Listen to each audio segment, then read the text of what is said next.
So I guess to give you an idea as to what my background is, we've had a few businesses over the years. The main one was a company called Sala Homes, which was sustainable kit homes, and they were homes that generated their own power, treated their own sewage, harvested their own rainwater. They had productive gardens, so they left a very light footprint on the planet. When the GFC hit in 2008, 2009, we got hit pretty hard, and we wound that business up. And recently we've started another business. It's called All Sorted Business Services, and we do outsourcing of bookkeeping and admin work to overseas countries for local small businesses. So small businesses haven't really cottoned on to the whole outsourcing model.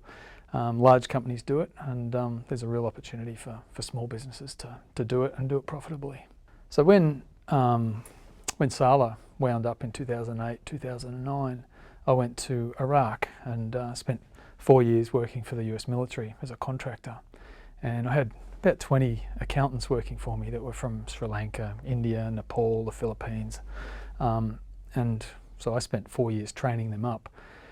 Some of them had already worked for British, American and Australian companies, so they're already well versed in our way of doing business.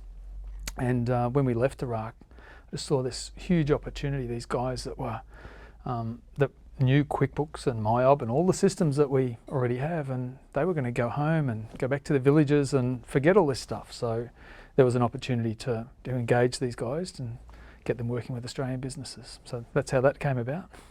When things get going, they really get going, and opportunities come so fast, and if you can't say no to them, you just drown. And that's happened to me a number of times.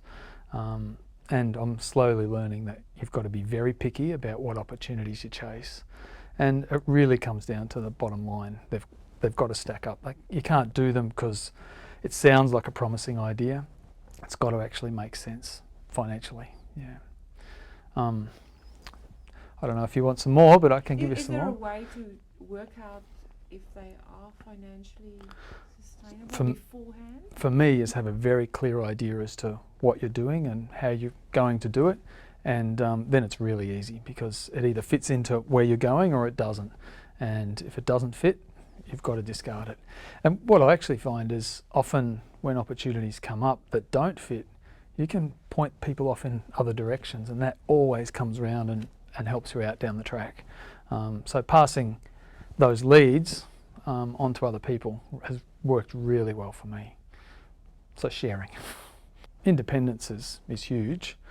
You know, I guess there's a number of positive points about having your own business, but for me, being able to make a difference. You know, if you're an employee or working for somebody else, you have very little influence over other people, over other companies, and even government departments. But when you have your own business, you have an opportunity to really make a difference, and that's a highlight for me. Basically, the buck stops with you, so you're responsible for everything. That's absolutely the biggest challenge, but it's also one of the biggest upsides as well, and it's one of those things that you've got to juggle. For me,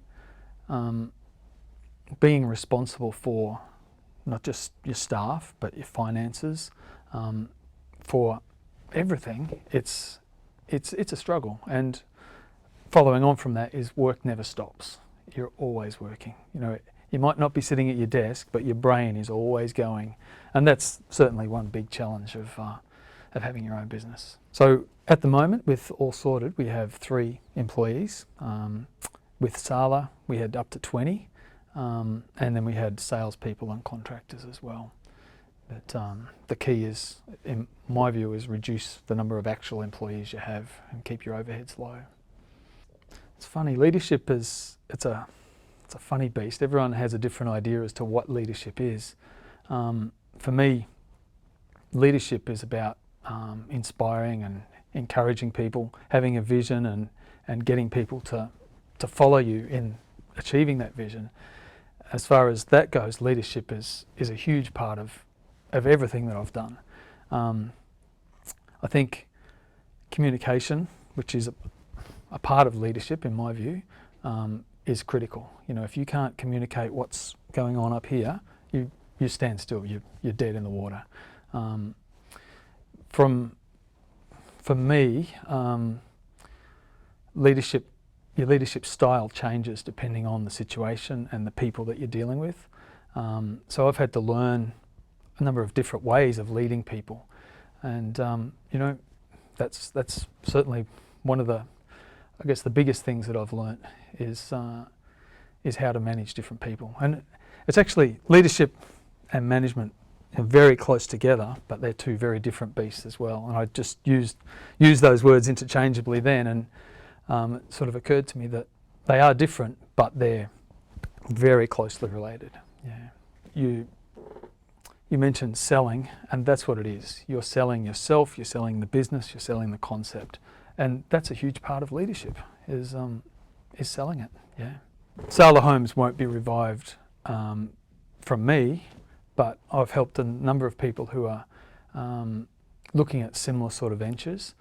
For me, the problem with that model was it's very capital intensive. So it takes a lot of cash to get it up and running and keep it running. The product, so houses, have a very long lead time, and that's a big negative for any business. So what I'm doing now has taken some of those negatives that we learnt in that previous model with this current one. Our overheads are low. We have very quick turnaround. What's one of the things I wished I knew about? Everyone says cash flow is king, but I didn't understand that until a global financial crisis hit, and that's when you realise that cash flow really is king. You need to have cash flowing through that business. That's the blood. And things like houses, it's very hard to keep cash flow going, and it dries up very, very quickly. So Sale of Homes will never get reborn, but I think in time that model will emerge elsewhere, and already people are starting to duplicate some of the stuff that we did back then. My son came back from school in science. They're learning about these new houses that have fridges that are vented. Cool air from under the fridge vents up and makes the fridge more efficient. And I said to him, that's what we did 6-7 years ago. And I had to show him the video. But yeah, so from my point of view, it's really good to see some of that stuff that we did starting to appear, you know, not just with other builders and architects, but you know, it's turning up in school, which is great, really good. Timing is a big part. So timing of the market, timing of people's expectations or what it is that they're looking for, timing of government support. Governments in a business that is fairly innovative and experimental, you really do need support from businesses and things like universities and other larger businesses, and that helped us a lot. And once again, the problem with that's a positive, it's also a negative, because when like the economy goes bad, all that stuff gets pulled really, really quickly. So yeah, timing is critical. Finances is another big one. You know, we had very clear budgets, but in retrospect, probably tripling the amount of money that we thought we needed would have been a real good thing. So at least doubling it. If you're doing a project, you know, building a building, it's always budget. Have fat, and you know, 50%, 100% fat is healthy and safe. Yeah.